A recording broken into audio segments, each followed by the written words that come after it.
Qué paciente es Dios con nosotros. ¿Te habías dado cuenta de eso? Súper paciente. Después de la caída de Adán y de Eva, lo único que merecíamos era juicio y juicio eterno.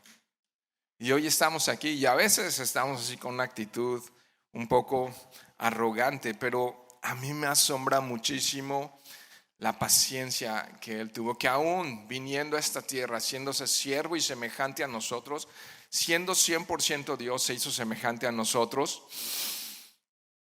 Dice la Escritura que a los suyos vino y los suyos no le recibieron.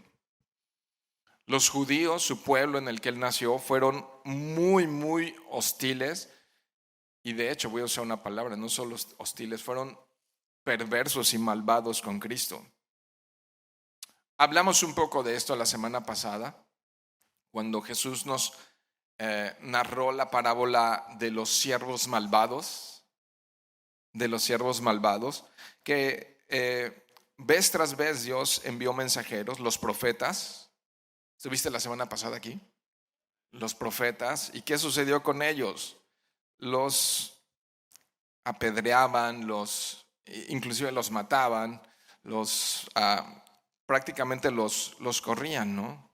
Y entonces, fíjate esta escena. Jesús, el creador de todas las cosas, el quien sostiene todo con su poder, enfrentando esa hostilidad cuando vienen y le dicen: ¿con qué autoridad haces estas cosas?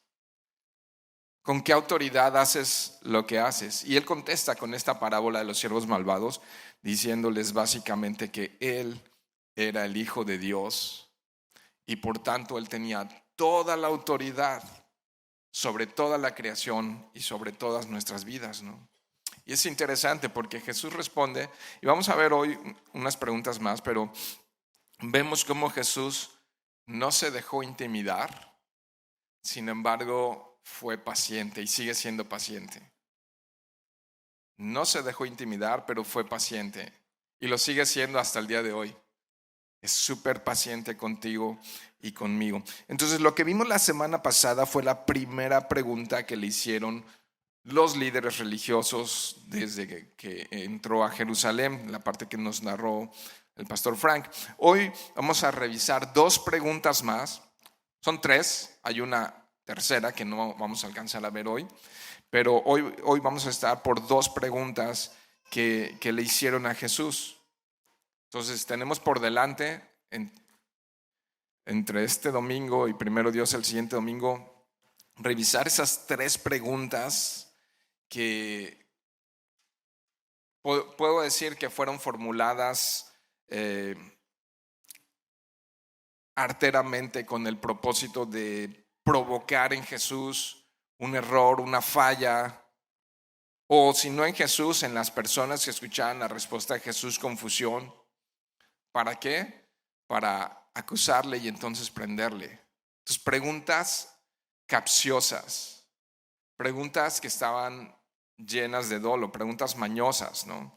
Sus preguntas eran una trampa, y una trampa en la cual Jesús no cayó y que pudo responder de una manera sorprendente. Vamos a ver la primera, y que quizá en tu Biblia tienes este título de pagar impuesto al César. Entonces el verso 13 me dice así: y le enviaron algunos de los fariseos y de los herodianos para que les sorprendiesen, ¿te das cuenta?, en alguna palabra. Y cuando dice aquí que enviaron, y de repente te preguntas, ¿quién es o quién los envió? Y lo más probable era Anás y Caifás, el sumo sacerdote y su yerno, ¿no? Que también, el que era sumo sacerdote en ese momento, pero también el que estaba detrás, que había sido sumo sacerdote. Envían a quienes, a fariseos y a herodianos. Tenemos que entender un poco quiénes eran ellos para entender lo que está pasando.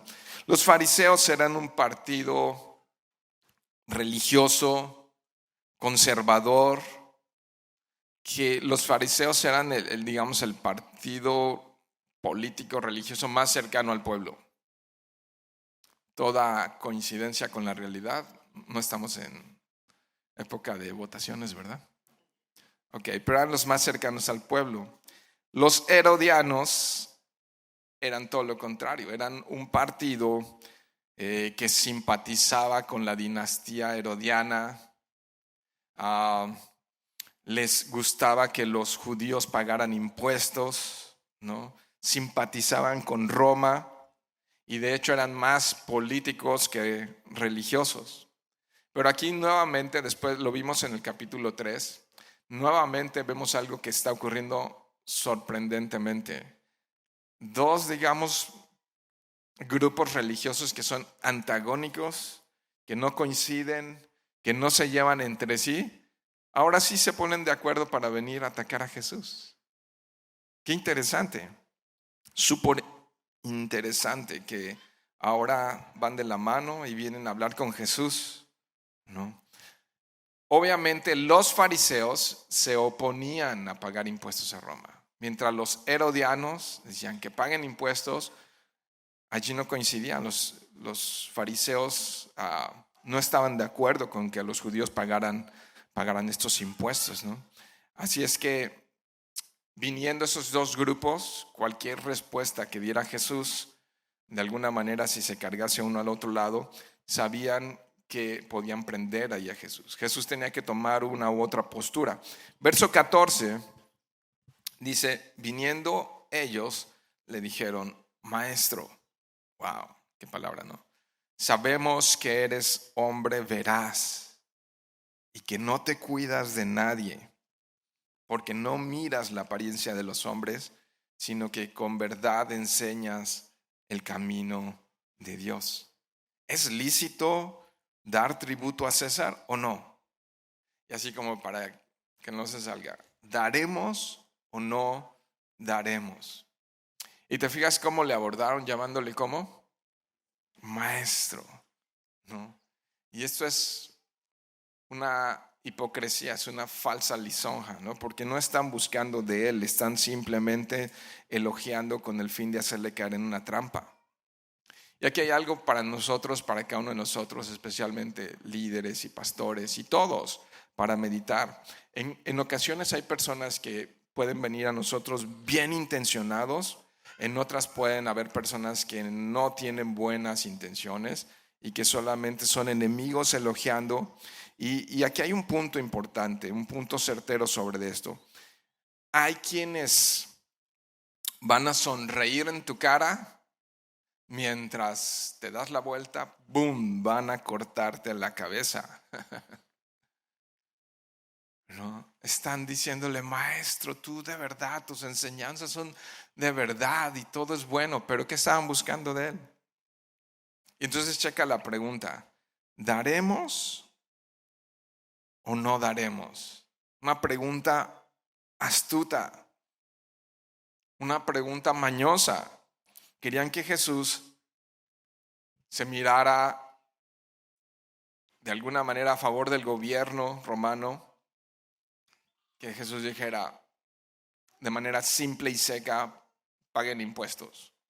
¿Y esto cómo lo dejaría Jesús enfrente de todo el pueblo, no? Sin duda alguna estaban buscando cambiar la reputación de Jesús ante el pueblo, porque ¿a quién temían? Lo vimos la semana pasada. ¿A quién temían? Al pueblo. Trataron de prenderle, pero temían demasiado al pueblo. Por eso Jesús les hizo la pregunta, a ver, yo les voy a contestar de dónde tengo autoridad, pero ustedes primero contéstenme, acerca de Juan, el bautismo de Juan y Juan. Y ellos no quisieron contestar por medio al pueblo. Entonces, ¿es lícito dar tributo a César o no? No tenía muchos años, era desde el año 6 de nuestra era después de Cristo, que los judíos fueron forzados a pagar impuestos directamente a Roma, directamente a las arcas del emperador. Había algunos grupos muy especiales, patriotas como eran los llamados celotes, que realmente se rehusaban y estaban organizados para ir en contra de pagar ese tributo porque ellos no estaban reconociendo a Roma como un gobierno legítimo. Entonces esto era algo que molestaba muchísimo al pueblo judío. La mayoría de las personas pagaba, pero pagaba obligado, pagaba de mala gana los tributos. y odiaban al pueblo o a los líderes romanos, ¿no? Y no solamente se trataba de dinero, sino de el principio de vivir humillados, vivir bajo una opresión romana, ¿no? Para mencionar esto, y creo que es bueno esto culturalmente, eran 3 tributos los que se pagaban. El primer tributo, que era llamado tributo de piso, equivalía al 10% de todo el grano, del trigo, de la cebada, etc. Y el 20% de todo el vino y de todo el fruto. O sea que si cosechabas granadas, la granada es el día de hoy la fruta emblemática de Israel, o cualquier otro fruto que cosecharas, tenías que dar el 20% de esa cosecha si era fruto o vino.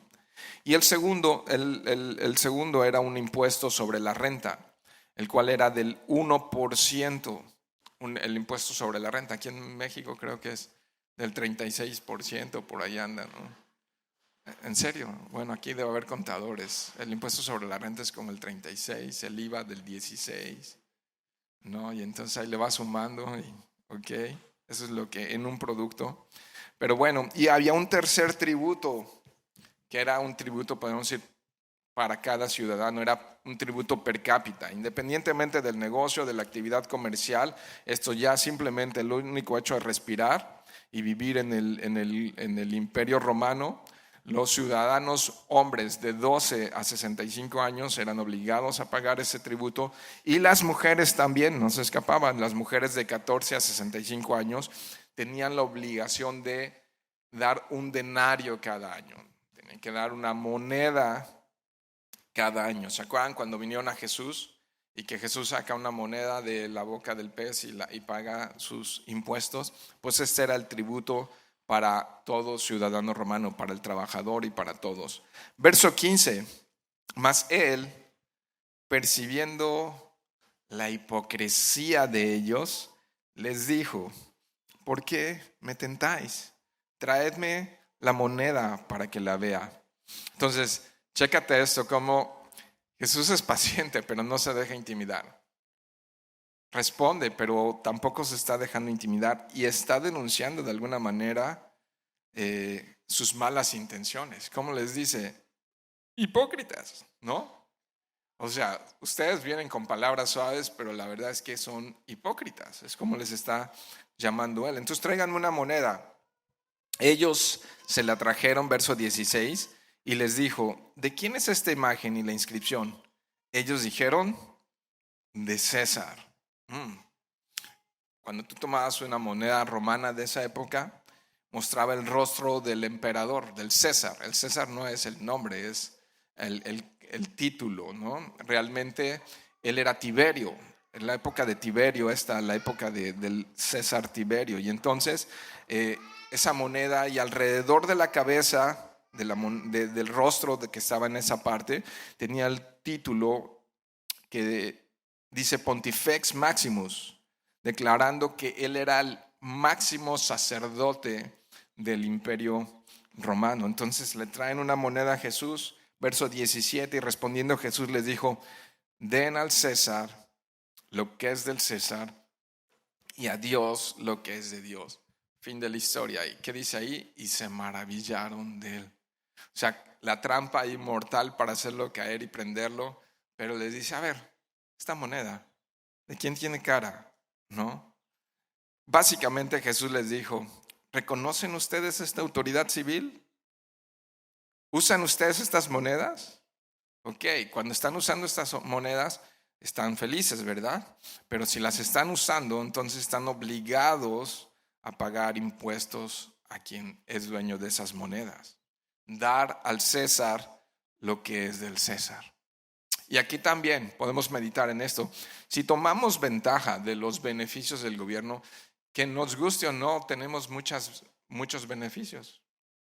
Quizá el sector salud no sea como esperamos, pero hay hospitales. Quizá las carreteras o las calles estén llenas de baches, pero hay calles. Quizá no todas las luminarias funcionan, pero hay luminarias. Quizá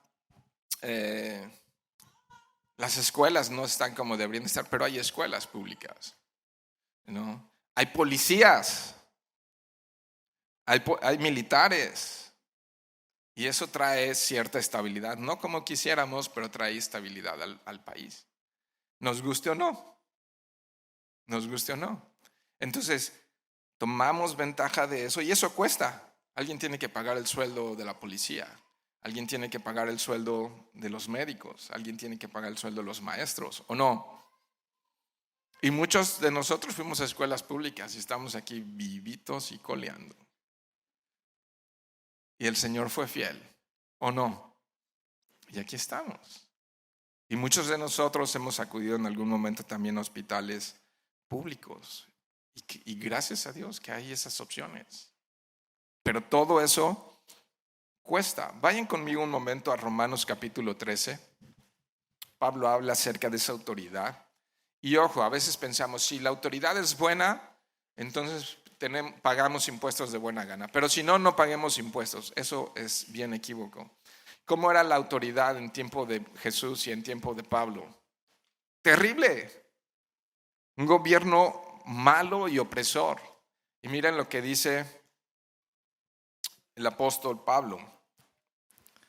Romanos capítulo 13, no voy a leerlo todo por cuestión de tiempo. Hoy pensamos terminar en media hora al estilo Irving, porque si no, algunos ya no van a regresar por cuestión de calor. Pero vamos a ver qué dice el 5. Por lo cual es necesario estarles sujetos, no solamente por razón del castigo, sino también por causa de la conciencia. No solamente porque si no pagas impuestos te puedes ir a la cárcel, sino también por cuestión de conciencia. ¿Delante de quién? De Dios. Y ya Pablo en los versos anteriores expresó que toda autoridad proviene de Dios. Verso 6, pues por esto pagáis también los tributos, estos son los impuestos, porque son servidores de Dios que atienden continuamente a esto mismo, aunque ellos no lo sepan. Verso 7, pagad a todos lo que debéis, al que tributo, tributo, al que impuesto, impuesto, al que respeto, respeto, al que honra, honra, ¿no? Entonces es muy clara la escritura en que debemos de pagar impuestos al César, lo que es del César. Debemos de someternos al gobierno que rige en nuestras comunidades, siempre y cuando no se pongan ellos por encima de los mandamientos de Dios, siempre y cuando lo que ellos dictaminen no esté por encima de todos los principios y enseñanzas bíblicas. Nuestra relación con Dios es por encima de nuestra relación con el gobierno. Y dicho de manera sencilla, Jesús nos está diciendo que paguemos impuestos. Y la palabra inspirada con Pablo a los romanos básicamente está diciendo lo mismo. Y Jesús entonces dice a el César lo que es del César y a Dios lo que es de Dios. Y aquí entramos en una situación complicada a todos nosotros. Complicada pero a la vez llena de bendición. Tenemos doble ciudadanía. Es lo que Jesús está diciendo aquí de alguna manera. Porque tenemos una ciudadanía terrenal, pero tenemos una ciudadanía celestial, ¿o no?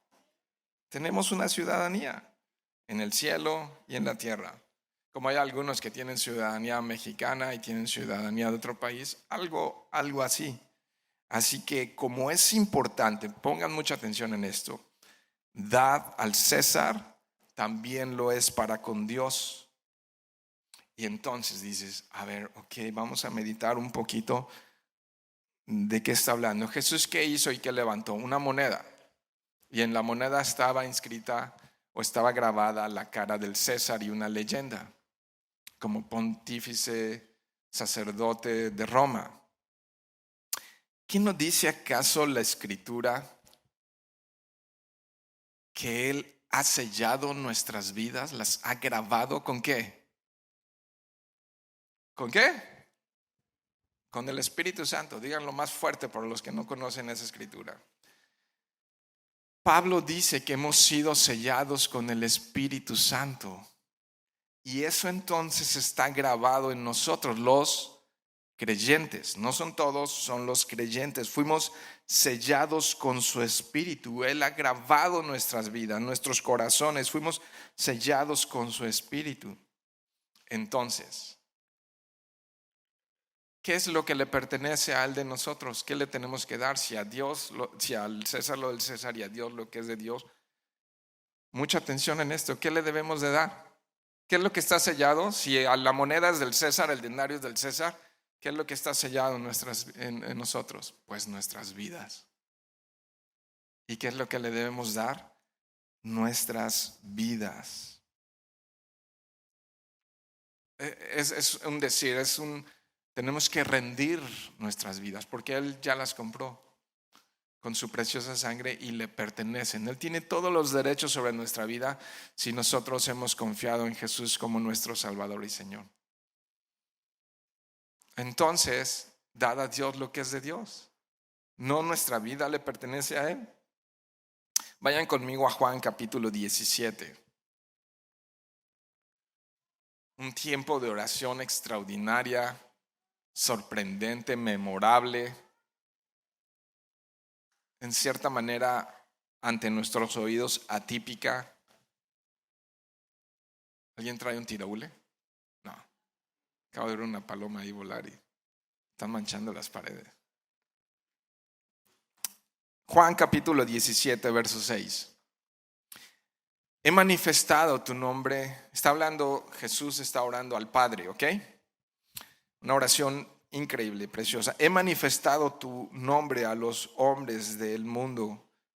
¿Qué dice? Me diste. Tuyos eran y me los diste. Y han guardado tu palabra. ¿Somos nosotros? Entonces, ¿a quién le pertenecemos? A Él. Verso 7. Ahora han conocido que todas las cosas que me has dado proceden de ti. Porque las palabras que me diste les he dado y ellos las recibieron y han conocido verdaderamente que salí de ti y han creído que tú me enviaste. Estos somos nosotros, ¿no? Está hablando a los creyentes. Yo ruego por ellos, no ruego por el mundo, sino por los que me diste, porque tuyos son y todo lo mío es tuyo y lo tuyo mío, y he sido glorificado en ellos. Con frecuencia me encuentro con la realidad de que se me olvida esto. En el diario vivir, en el diario caminar, se me olvida que le pertenezco a Él. Y empiezo a vivir la vida como si yo fuera mi propio jefe y a tomar decisiones como si fuera yo solo por el mundo. Y se me olvida que Él me compró con su preciosa sangre, que le pertenezco, que no me pertenezco a mí mismo y que debo vivir y morir para Él. Se escucha bien, hasta lo puedo romantizar, pero la realidad es que muchas veces no vivo de esa manera. Muchas veces tomo decisiones sin doblar mis rodillas y clamar a Él. Muchas veces pienso y hablo de una manera que no le glorifica a Él. Y lo estoy diciendo, Juan, para que te pongas listo, Pedro. Ay, ¿quién sabe dónde saqué eso? Pero creo que así somos, ¿no? ¿O solamente soy yo así? Con mucha frecuencia se nos olvida. Si he puesto mi esperanza y mi confianza en Él y creo que Él es Salvador, que Él es Mesías, que Él es Redentor, mi vida le pertenece a Él. Por completo, sin reservas. De eso se trata ser cristianos. De vivir la vida desde una óptima completamente diferente. Y además vale la pena aclarar que nada más hay de dos sopas que comer. Una, o somos esclavos del pecado o somos esclavos de Cristo. O pertenecemos al reino de las tinieblas o pertenecemos al reino de la luz. A veces hay confusión en nosotros. Y cuando leemos en la Biblia acerca de los dones espirituales y vemos el don de milagros y todo eso, lo único que queremos resucitar es al viejo hombre. Y realmente la Escritura me habla. Vayan a Efesios para afirmar este punto. Efesios capítulo 1.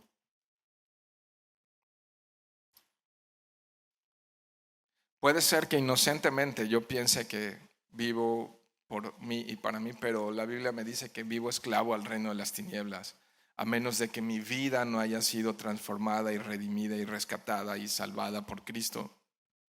Y ahora si estoy en Él, yo debo recordarme a mí mismo eso todos los días. Soy oveja de su prado. Y el Salmo 23 es glorioso recordarlo. Soy oveja de su prado. Mira lo que dice Efesios capítulo 1, verso 13 y 14. En él también vosotros, habiendo oído la palabra de verdad, del evangelio de vuestra salvación y habiendo creído en él, fuisteis sellados con el Espíritu Santo de su promesa, que es las arras de nuestra herencia hasta la redención de la posesión adquirida para la alabanza de su gloria. Entonces hay un sello que marca que somos de él y que entonces cuando él venga a juzgar a todos, a vivos y a muertos, a separar el trigo de la cizaña, a las ovejas de las cabras, esas van a estar marcadas y van a decir, él me pertenece. Ella me pertenece. Ahora, ¿cómo vivimos? Tenemos que vivir con esa claridad todos los días de nuestra vida. Todos los días, ¿no? ¿Y cómo es eso?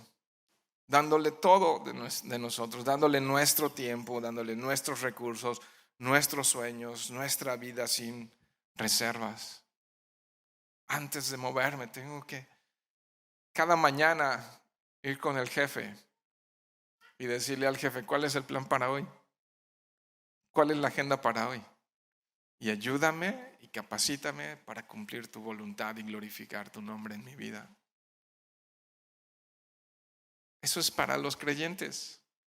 Eso es para los cristianos, ¿no? Somos ovejas de su prado. Y es esto como tener en mente, vivir para Él y morir para Él. ¿Estás aquí, iglesia? Entonces, la respuesta de Jesús nos dice que César no tiene toda la autoridad.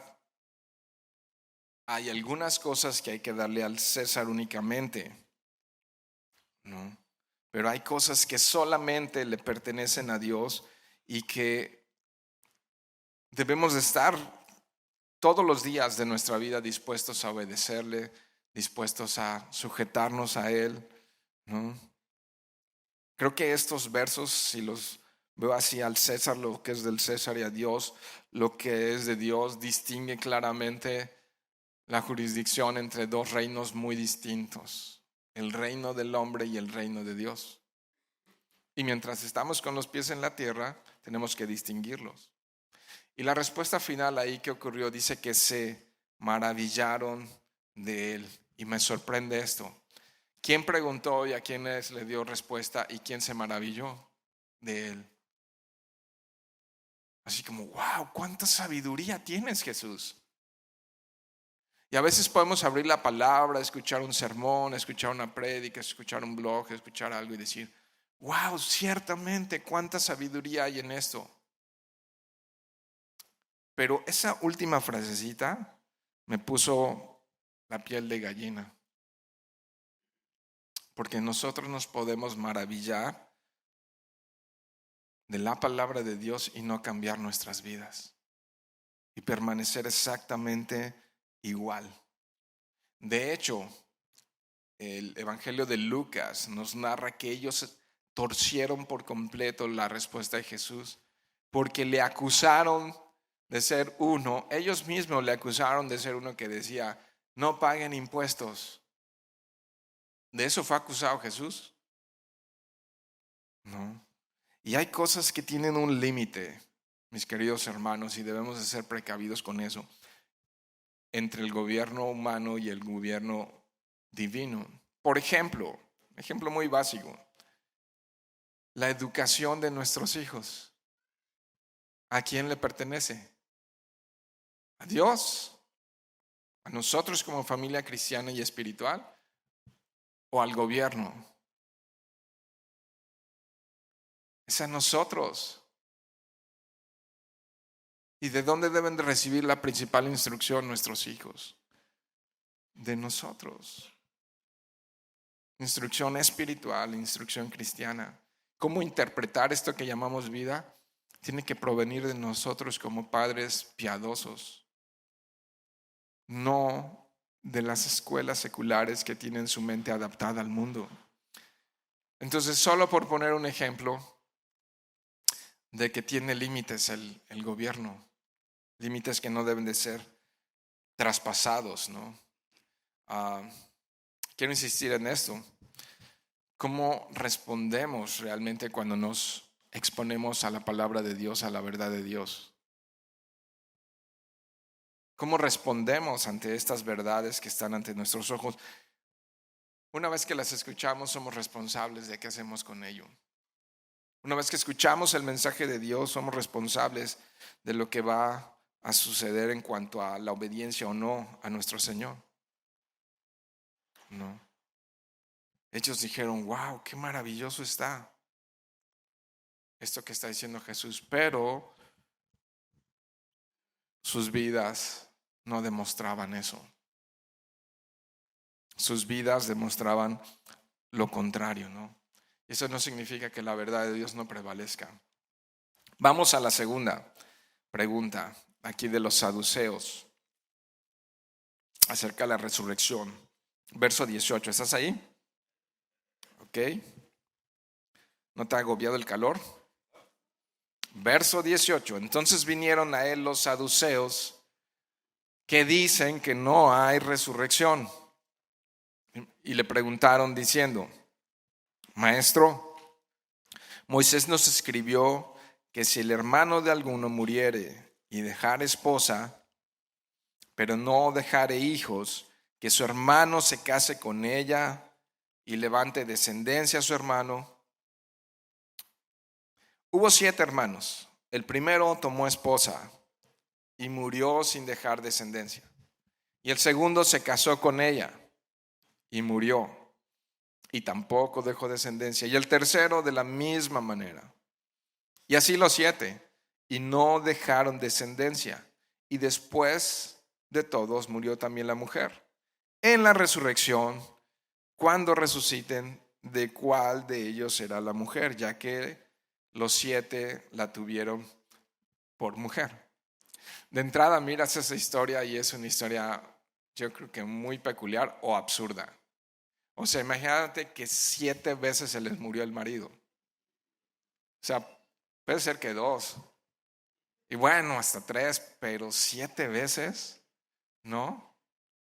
Y entonces dices, está bien, bien raro. ¿Quiénes eran los saduceos? Bueno, aquí ya tenemos al tercer partido político religioso judío. Estos eran los que tenían buena educación, los que iban a escuelas, los que eran muy sofisticados, influyentes, ricos, adinerados, los que administraban el templo. ¿Y qué había hecho Jesús unas horas, días antes? ¿Qué hizo cuando entró al templo? Arruinó su negocio. Limpió el templo. Y obviamente que ellos, esa clase política religiosa, también querían estar bien con el gobierno romano. De hecho, si tú ves algún plano, alguna maqueta, alguna cosa de estas que represente el templo en los días de Jesús, vas a encontrar unas torres que están al lado pegadas y que es conocido como el Fuerte Antonia, que era la base militar de los romanos. Y ese Fuerte Antonia, pegado a los muros del templo en la época de Jesús, por arriba tenía pasillos, que de hecho hay algunos lugares donde todavía se puede caminar hoy en día en los muros de Jerusalén, pero esos pasillos, por ahí caminaba la guardia romana. Entonces la guardia romana estaba alrededor del templo verificando qué ocurría allí, y era esto por autorización de los saduceos. Y como nos dijo ya la Escritura, una peculiaridad era que no creían en la inmortalidad. Tampoco creían en los ángeles, ni tampoco creían en los espíritus. Y entonces le hacen esta pregunta, que es bastante absurda, para también ponerlo en una situación de conflicto con nosotros. La ley de Moisés en el capítulo 25 habla acerca de esta ley de la que están hablando ellos, que es la ley del levirato. Algunos habían oído hablar de esa palabra levirato, y que viene la palabra levir, que no es otra cosa sino cuñado, ¿no? Entonces, no está aquí mi levir, ¿verdad? Pero al rato que lo vea. Entonces eso era la palabra levirato, cuñado. Y era esencialmente esa práctica de que Dios le dio tierra a Israel y la dividió en porciones según las tribus, etc. Entonces cada persona también tenía una tierra de cultivo, una tierra para vivir y prosperar y que le fuera bien. Pero esa tierra se heredaba de generación a generación a tus hijos. Y si no tenías hijos, ¿qué pasaba con esa tierra? Se perdía, y entonces esa familia podía caer en tremenda pobreza y tremenda necesidad. Entonces esa ley protegía eso, de tal manera que si enviudaba la mujer, un pariente, el pariente más cercano, una de estas partes de estas historias la puedes recordar en el libro de Ruth, ¿no? Boaz, Ruth, Orfa, y esa historia está bellísima en el libro de Ruth. Bueno, pues tenían esta posibilidad de restituir a la mujer que se había quedado viuda. Esa es básicamente la historia que ellos estaban contando, ¿no? Verso 24, entonces respondiendo Jesús les dijo, fíjate, ¿no erráis por esto? Porque ignoráis las escrituras y el poder de Dios. ¡Pum! ¿Quiénes eran ellos? Eran los más estudiados. Eran la clase elite, los teólogos, ¿no? Verso 25 rápidamente. Porque cuando resuciten de los muertos, ni se casarán ni se darán en casamiento, sino que serán como los ángeles que están en los cielos. Ok, entonces, ellos creían esto. Cuando muere el cuerpo, muere todo, el alma muere y no hay más. También otro dato curioso por la respuesta de Jesús es que ellos estudiaban y creían, digamos, en la Biblia, pero solamente en los 5 primeros libros de la Biblia: Génesis, Éxodo, Levítico, Números y Deuteronomio. Más allá ellos no lo consideraban palabra de Dios. Entonces es interesante porque Jesús les está diciendo que no conocen las escrituras, y una segunda cosa, y el poder de Dios. Entonces, en la tierra, las relaciones familiares tienen su lugar. Tu esposa tiene su lugar, tus hijos tienen su lugar, tienen su momento, pero en el cielo va a ser completamente distinto. Algunos dicen, amén. Qué bueno, todos digamos amén, no algunos. Todos debiéramos decir amén, ¿no? En ese aspecto, o en este aspecto particular, seremos como los ángeles, que ni tienen hijos ni tienen relaciones sexuales. Y Jesús les responde de una manera certera y fuerte. No están errando, están fallando por 2 cosas: porque están ignorando las escrituras y el poder de Dios. Wow, está fuerte, porque Jesús los está exhibiendo como ignorantes. ¿Te fijas? Como no conocedores. Ahora, aquí viene entonces la aplicación importantísima y práctica para nosotros. Cuando no conocemos las escrituras, no tenemos la verdad como un ancla firme en esto que llamamos vida. Entonces nos vamos a dejar ir por cualquier pensamiento, por cualquier viento de doctrina, por cualquier historia, por cualquier situación. Más hoy a través de las redes sociales y de toda la cantidad de contenido que podemos recibir. Entonces, el pueblo de Dios, los israelitas, eran conocidos como el pueblo del libro porque cuidaron celosamente la escritura a tal que hasta nuestros tiempos ha llegado la palabra de Dios. Celosamente cuidaban los escribas y la pasaban de generación a generación de una manera muy, muy, muy particular. Pero la iglesia sigue siendo el pueblo del libro. Seguimos siendo el pueblo del libro. Jesús se reveló, se mostró quién era a través de las escrituras. Y nosotros debemos ser serios, escucha esto, iglesia, serios estudiantes de la palabra de Dios. Eso es lo único que va a evitar que no nos perdamos en el camino. Ese es el alimento espiritual de nuestras almas, que sin ella andamos flacos, debiluchos, teleques, ¿se dice? Esas palabras, quién sabe dónde las saco. Pero andamos todos débiles sin la palabra de Dios.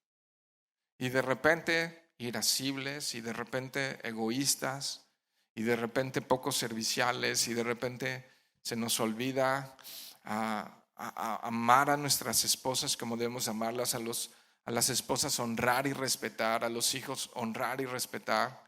Se nos olvidan todos los principios contenidos en las escrituras. Se nos olvida la gracia, la bondad, la misericordia, el perdón. Bueno, hasta a veces dejamos en nuestra casa el gozo. Allá lo dejamos y hasta le ponemos candado. Necesitamos ser serios consumidores de la palabra de Dios. Como iglesia debemos de seguir esforzándonos en que haya suficientes recursos como este taller de cómo estudiar la palabra de Dios, pero están los discipulados dominicales. Y por periodos estamos con las reuniones de matrimonios, las reuniones de mujeres, adolescentes, niños. Y siempre digo esto, no estamos entreteniendo a los niños mientras ustedes están aquí, estamos sembrando la palabra de Dios en ellos. Esa es la premisa y ese es el deseo, que conozcamos la palabra de Dios, porque no podemos ver esta vida de la misma forma cuando la palabra de Dios abunda en nuestros corazones. De todas las maneras posibles tenemos que ser expuestos a la palabra de Dios. Pero, ojo, no solamente exponernos, sino tener un corazón enseñable y obediente. Y en eso necesitamos depender del poder del Espíritu Santo de Dios en nuestras vidas. ¿De qué nos sirve oír prédica tras prédica tras prédica? ¿De qué nos sirve llenar las aulas de los seminarios y de los institutos bíblicos si no vamos a tener un corazón rendido a Él? Necesitamos rendir nuestras vidas a Él, dice, y el poder de Dios, ¿no? Entonces, dudamos de la habilidad de Dios para resucitarnos de entre los muertos, ¿no? Él lo prometió en las Escrituras. Vamos a ver una escena que a mí me parece wow. Juan capítulo 11, verso 25. Uno de los mejores amigos de Jesús murió, había muerto. ¿Quién? Lázaro. Y entonces él se dirige hacia la casa de Lázaro y Marta y María, ¿no? Han oído hablar mucho acerca de ellas, pero tiene una plática muy especial con Marta. Y aquí hay algo, no podemos ver más que algo de la historia, pero vean el verso 25, Juan capítulo 11, verso 25. Está hablando con Marta, imagínate el dolor, su hermano muerto, ¿no? Y mira si no es esperanza esto. Le dijo Jesús, yo soy la resurrección y la vida. El que cree en mí, aunque esté muerto, vivirá. Eso se llama esperanza, mis queridos hermanos. Y no deberíamos de salir igual de aquí, reanimados, recontraanimados, de saber que aquí no termina. Hay esperanza. ¿Sabes algo? A mí me anima mucho saber que Jesús dijo, voy pues al Padre para preparar un lugar para ustedes, para que donde yo esté, también estén ustedes conmigo. ¡Wow! Y fue y ascendió al cielo, y sabes, Él ha ido a preparar un lugar para que donde Él esté, nosotros estemos con Él por toda la eternidad. Si sigues allí en Juan, nada más quiero mencionar la pregunta que le hizo Jesús a Marta. Y dice, y todo aquel que vive y cree en mí, no morirá eternamente. ¿Crees esto, Marta? ¿Marto? ¿Crees esto, Yoshimi? ¿Crees esto, Luis? ¿Crees esto, Chuy? ¿Crees esto? ¿Crees esto?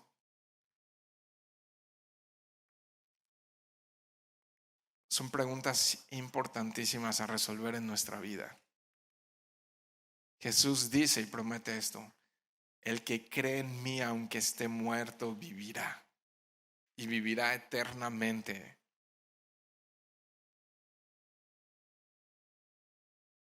Lo que mencionaba hace un rato creo que es complementario con esto. También todos los días debemos recordar esto para mirar esta vida con una perspectiva de eternidad.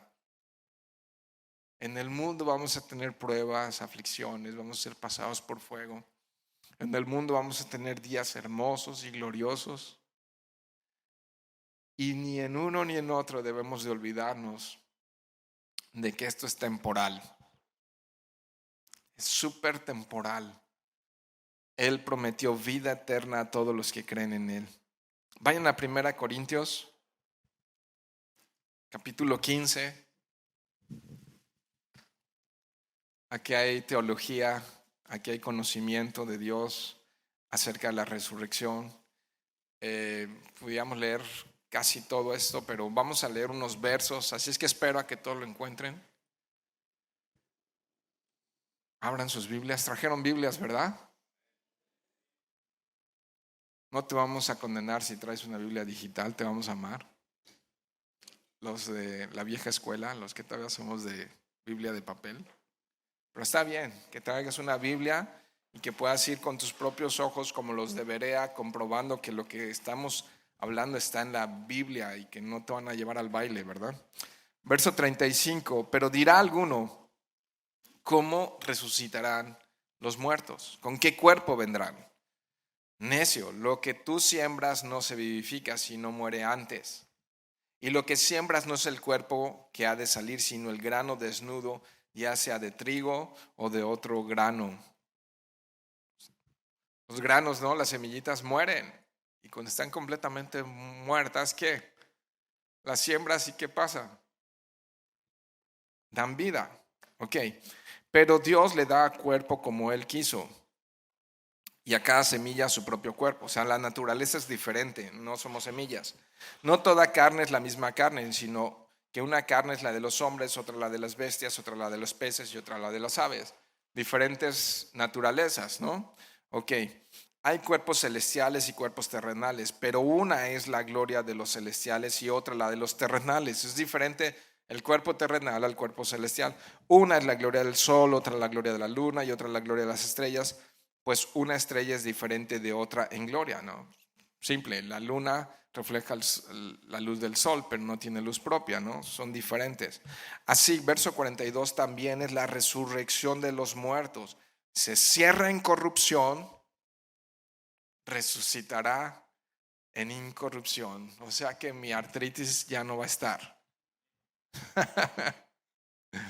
¿No? Y ya no voy a batallar con el colesterol. Y ya los pies no se van a cansar.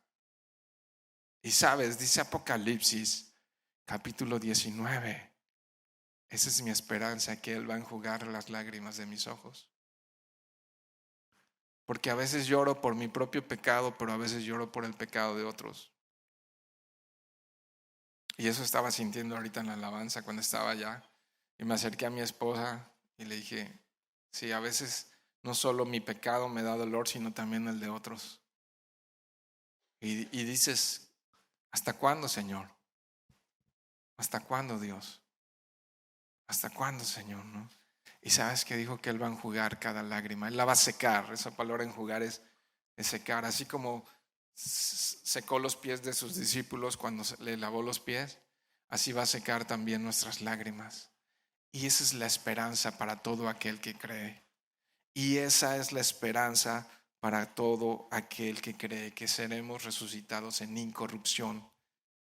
Yo no sé cómo funciona esto, pero el que creó mi cuerpo, Él sabe cómo puede funcionar para la eternidad.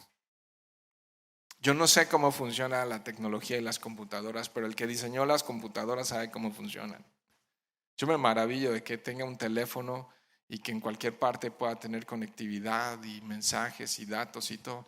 No tengo idea cómo funciona, pero el que lo diseñó sabe cómo funciona y puede hacer cosas que son sorprendentes ante mis ojos.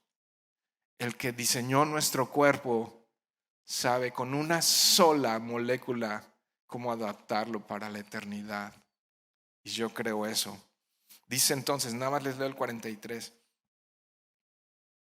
Se siembra en deshonra, resucitará en gloria. Se siembra en debilidad, resucitará en poder. Wow. Entonces, esa es la tremenda esperanza que trae la palabra de Dios hoy a nuestras vidas.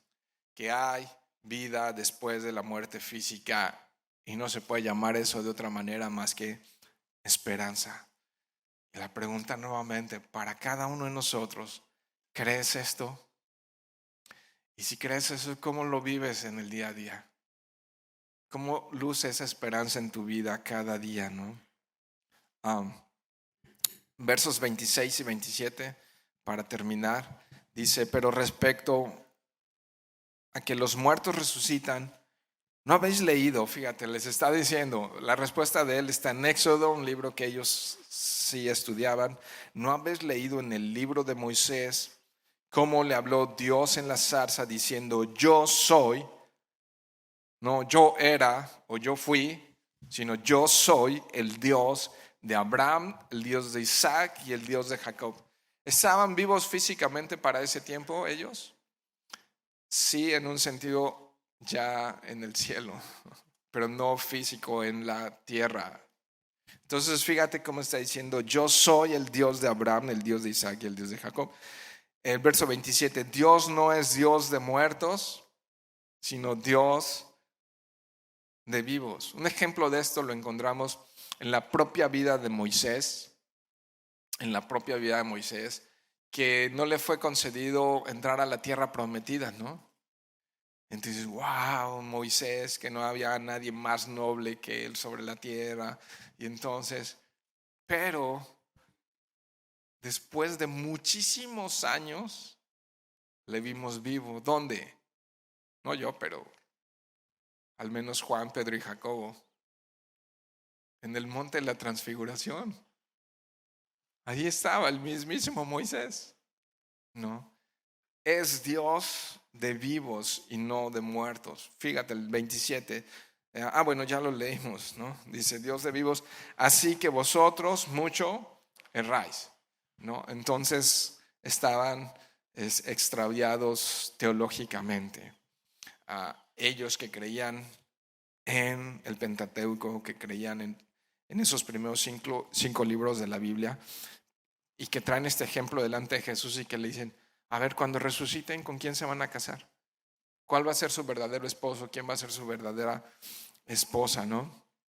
Entonces Jesús les dice, no va a ser así, va a ser diferente.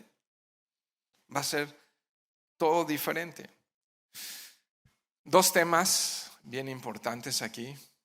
Al César, lo que es del César, y a Dios, lo que es de Dios. Entonces, allí tengo que contestar algo. ¿Le pertenezco a Dios? Y luego, ¿qué va a pasar conmigo después de esta vida? ¿Realmente crees? ¿Realmente crees? Porque si crees en esto, un día vamos a estar juntos, unidos a todos esos ángeles en el cielo, glorificando y trayendo honra y sorprendidos de lo que vamos a ver allá. Les comentaba eso, ¿no? Hace unos meses que falleció mi mamá y que yo estaba así como, ¿y se acordará de mí en el cielo? No, uno se pone a veces nostálgico. Pero de repente pienso en la gloria de Dios en el cielo. Digo, ni se ha de acordar de mí. Yo ni me acordaría de ustedes. Y estaría así, sorprendido por su gloria. Ni que te vas a andar acordando de otros estando allá en su gloria. Quizás sí, no lo sé. Pero la gloria de Dios debe ser lo más sorprendente que debamos anhelar ver. Las palabras más dulces que debemos desear oír es: buen siervo fiel, en lo poco fuiste fiel, en lo mucho te pondré. Eso es lo que debemos de anhelar, mis queridos hermanos. ¿Realmente crees eso? Que Él fue a preparar un lugar y entonces tu vida le pertenece a Él. Y si no es así, entrégale hoy tu vida a Jesús sin reservas. Entrégasela a Él, no esperes ni un día más, no sabes qué pueda pasar el día de mañana. Y hoy la gracia, el perdón, la misericordia y el amor de Dios está disponible. Y a través de esta prédica es posible que el Espíritu Santo te esté convenciendo de pecado, de justicia y de juicio. Y la esperanza es que si sabes que Dios está hablando a tu vida, hoy te arrepientas, le pidas perdón y entregues tu vida a Él. Y sabes, algo seguro es que una vez que empezamos a caminar con Él, no paramos de sufrir, pero la vida es completamente distinta. Caminar de su mano a través de todo lo que podamos vivir, bueno y malo en esta vida, es completamente diferente. Nuestros matrimonios, nuestras familias, el trabajo, la escuela, la iglesia es completamente diferente. No es lo mismo ir a una iglesia que ser la iglesia viva de Dios. Hoy puedes rendir tu vida a Él. Allí donde estás en tu lugar, haz una oración y dile: Señor Jesús, aquí estoy, perdóname. Y creo en ti, y creo en la vida eterna, y sálvame. Y dame esa nueva vida, esa clase de vida que solamente tú puedes dar. Esa vida de la que habla Juan 10:10, esa vida abundante de la que tú hablas, Señor. Dame tu vida, Señor Jesús. No salgas de aquí sin reconciliarte con Dios. Padre, gracias te damos en esta mañana por tu palabra. Gracias te damos, Señor, por recordarnos estas dos cosas.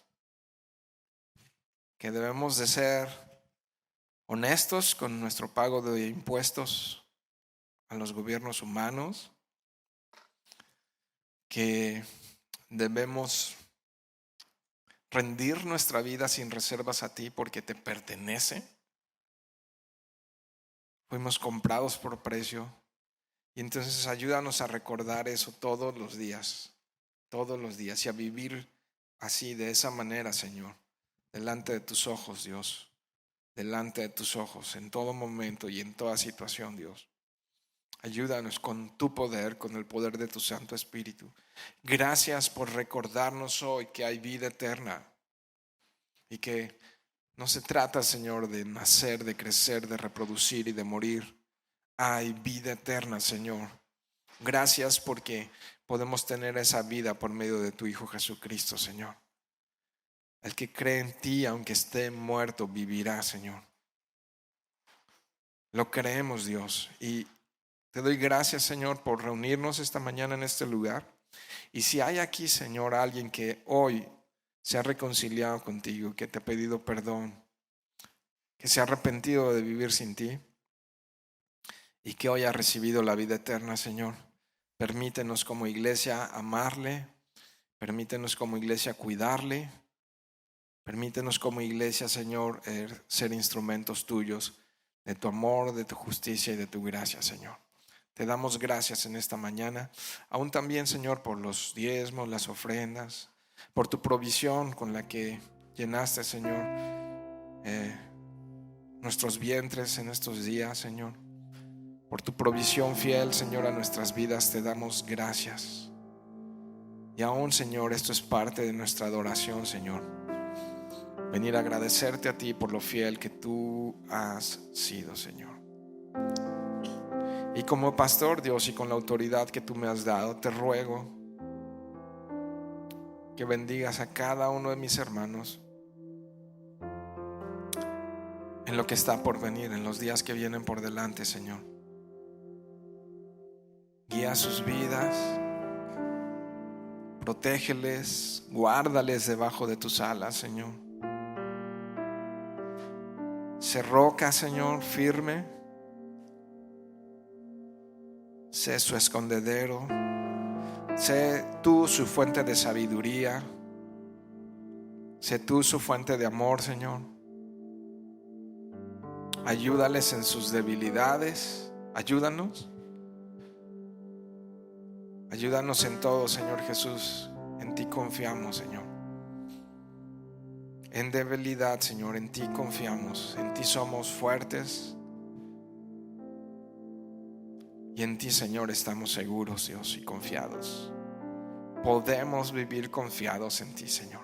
Gracias te damos en el nombre de Jesús. Amén.